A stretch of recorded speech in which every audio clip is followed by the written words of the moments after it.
Hi you guys, my name is Derrick Rashid and welcome to my channel.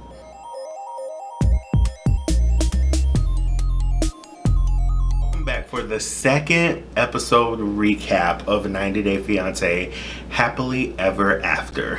The episode starts off with Colt coming back to the hotel room with breakfast and coffee and stuff like that, and cut to his little interview thing, and he has to let us know because that's the kind of person Colt is, and it's extremely disgusting that him and Jess had sex.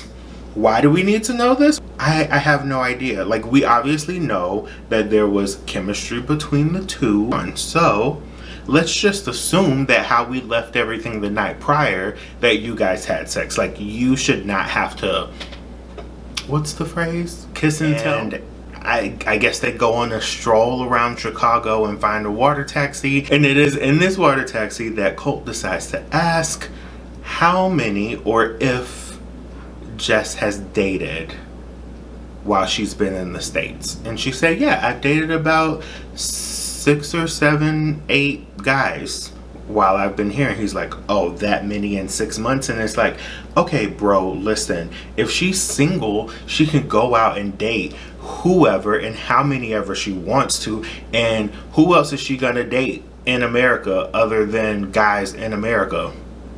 Jess decides to ask Colt about Larissa and the details of their relationship, and Colt takes this time to paint himself to be a victim and just state that, like, Larissa was here to use him, and she was arrested 3 times for domestic violence, as if the cops weren't called by him each and every time. He wants to be, oh, woe is me, I'm so embarrassed by my situation. And it's like, everyone told you that they didn't think that this was going to work for you, but you were so desperate to find love that you were willing to stick through whatever it was, and now you have this whole persona that you need to present to the world. We're not here for his bull. Like, we see right through it. So they go and they meet up with Jess's friends for like dinner or something at some little spot, asking all these questions about him, like, where is he from, does he have a roommate? And he says, well, my mom lives with me, I take care of her.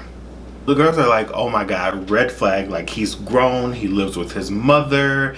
And then Jess just goes into complete Portuguese, and she tells us about this friend that he has, and her name is Vanessa. And then we get introduced to Vanessa via some photos. Now, these photos look like they're a little bit more than just friends, as Colt says, and Jess says that she calls all the time. We all know that Colt is aggressively desperate, because he then admits to us that he lies about the entire thing, and not the entire thing, but that he told Jess that him and Vanessa weren't gonna speak as much anymore, and he never told Vanessa any of this. So you're holding additional secrets on top of everything else. Here's the thing, it's a little bit better. Colt asks the girls, he doesn't know much of anything about Jess, about her past or anything like that, and he's just wondering if they could help him out. And they're supposed to be boyfriend and girlfriend, right? Right. So we love each other, but we don't know anything about each other. We're both keeping secrets, we're lying. It's like, this isn't the way to start a relationship. But the girls don't give him any information. They're like, she's good, she's single, and she's ready for you. Then it gets brought up that they're supposed to go out to this little party and dance the night away. And Colt's like, no, I want to go back to the hotel room. And since we're a couple, you should come back to the hotel room with me. We finally get introduced to Paul and Karini, and we don't really get a lot of information like we did with the previous couples. So here's the basic rundown of what happens. They are deciding to move back to the States. Apparently she already has her green card and everything. Paul doesn't have a job lined up. He doesn't have anywhere to stay lined up. His mom's like, no, I've been sending you money for you to, like, continue your life there, and now, like, you want to come back, and if you come back, you're not gonna leave. So the answer is no, but I'll get you a hotel room for a few nights. The funny thing about this entire situation is that Karini doesn't seem to be on board with living in America permanently. Like, she basically tells him, oh yeah, we can go and it'll be a trial basis for me and the kid. Kalani and Asuelu, we finally figure out what one of the things Asuelu was doing while he was not at home after work, and that thing was playing volleyball with a group of guys from Samoa. The conversation with Kalani comes up and he's like, I do the man stuff and da da da, but in the same breath he turns around and says that he doesn't make a lot of money because he's only part-time. He's home and he presents Kalani with flowers and chocolate as like the start to their date night, but he has a hidden agenda, and that agenda was mentioned with his friends about him wanting to go home. This is brought up to Kalani after their little date night at an axe throwing venue situation business thing. But I feel as though if he got a destruction chaos room instead where you can like break things, I think that would have been a better option, but sure, whatever. So he brings it up and he's like, oh, I want to go back home to visit, I miss my family and things, and Kalani's like, okay, cool, but we have to pay for this. Plane tickets will be about $3,000, and where are we gonna stay? And he's like, oh, we can stay in the resort. Again, more money, and again, part-time job. So like, it's good to have the idea of wanting to do something, but you have to be able to back it up, and in this case, backing it up means dollars. And it just shows his immaturity about like a lot of life things.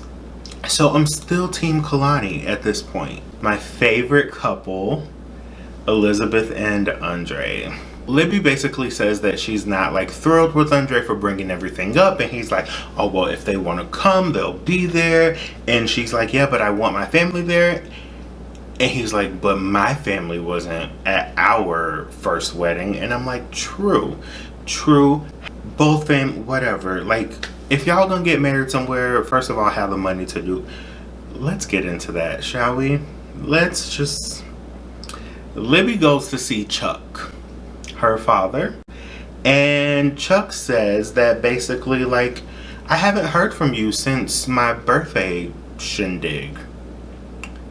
Okay, point for Chuck for calling out the shenanigans, because obviously she's there for only one reason. Libby just immediately jumps to rationalize Andre's like outburst about inviting people to the wedding. Chuck also brings up like the fact that he understands, but why are we rushing? And Libby's like, well, in order for Eleanor to be baptized, they have to be married in a church over there. Like, what's missing is, if you say this is the deadline, why is it the deadline? Is it because of age? Like, Eleanor is about to turn a certain age and they have to be baptized by this age, or what? That's the only thing that I can think of personally. But at the same time, if you know your baby is going to be one year after their birth, shouldn't your planning and all this stuff happen either while you're pregnant or shortly after the birth? Like, just to get the ball rolling. At the end of the day, she asked a question about him paying for the wedding, and he's like, I knew it. And we're like, Chuck, we knew it. How do you not know it? Like, you've been the cash cow this entire time. And he's like, of course I'll pay for your wedding, baby. Like, you wouldn't have to worry about that. And I'm like, no, like, if you just said no, or have him come ask for it. Do I fault Andre for playing the cards in a manner that's going to get him what he wants? No. Do I respect him for this reason? Absolutely not. I think he's a coward for doing this, and it's only going to drive a bigger wedge between the family anyway. Olivia goes back and tells Andre the good news, and the first words out of his mouth is, I knew it. What's the amount? How about you call your wallet and ask what's your credit limit? How about you do that as the man that you want to portray yourself to be this strong person? But you get a little update on Larissa. Last time she was just debating about if she was gonna do the green card application, and basically we find out yes she did. And the only thing that comes out of this entire moment with Larissa is she's gonna go on a blind date with a guy who is funny with a twist. I guess that's what we're gonna see next episode with Larissa. She's gonna go on a blind date. Yay. I need to go on a blind date with funny with a twist. I feel like I may like it. Larissa also gives us a rundown on what she would like in a man. I just feel like everything's shallow with her. I feel like everything she says is regarding looks. But one thing she never mentions is the wallet. She wants someone with a fat account, and that's okay. If that's what you want, just say it. Angela brings us along to her OB appointment because she's on her period, and I guess that's the entire reasoning for her being here, is to figure out like why she's on a period, if she can still get pregnant. We meet the OB and she's like, I don't see ovaries, but your uterus is enlarged and you could possibly have fibroids, and also we want to get you to a biopsy to make sure that you don't have cancer. So she goes home and she lets her mom know all this, and it's an extremely heavy scene because her mom's obviously not doing well at this point. She tells her mom about the situation, and then her mom fears that she's gonna have cancer. Her mom's had cancer 5 times, so this is obviously something. Pause. Her mom's had cancer 5 times. Her mom is currently on oxygen, but Angela smokes in the house. She proceeds to go on and ask her mom if she gives her blessing about her going over to Nigeria to marry Michael. Her mom's basically like, yeah, because you're 54, you're gonna do it anyway. And I feel as though if my mom was literally laying on her deathbed, I don't see the reason of me trying to go to Nigeria. And also, like, your relationship isn't good, so you're going to marry someone that you really shouldn't be marrying. And in the process, you may lose your mom. Like, that's not something I want to have to, like, live with. Especially because we all know that these two are not going to work out anyway. Our last couple is going to be Tanya and Sinjin, who we meet at this ice skating rink. And Sinjin's trying his best. He's doing way better than I would. I'll say that much. At ice skating. But Tanya's not there. And why is Tanya not there? Because Tanya got in a car accident. But she's in a boot, basically. And I just feel as though we went to Costa Rica to become a witch doctor, right? So why can't we do work on ourselves? It's also in this moment that we learn that Sinjin showers Tanya, as she puts it, every 4 days. Yeah. Every 4 days, Tanya is getting bathed as a grown woman. 4 days is a bit excessive to not wash your body. I don't know why I'm expecting more, honestly, truly. But anyway, the happy couple is moving out of the shed. They move into a house, and Tanya's mom is like, glad you got a house. Neither of you has a job, so what are you going to do about rent?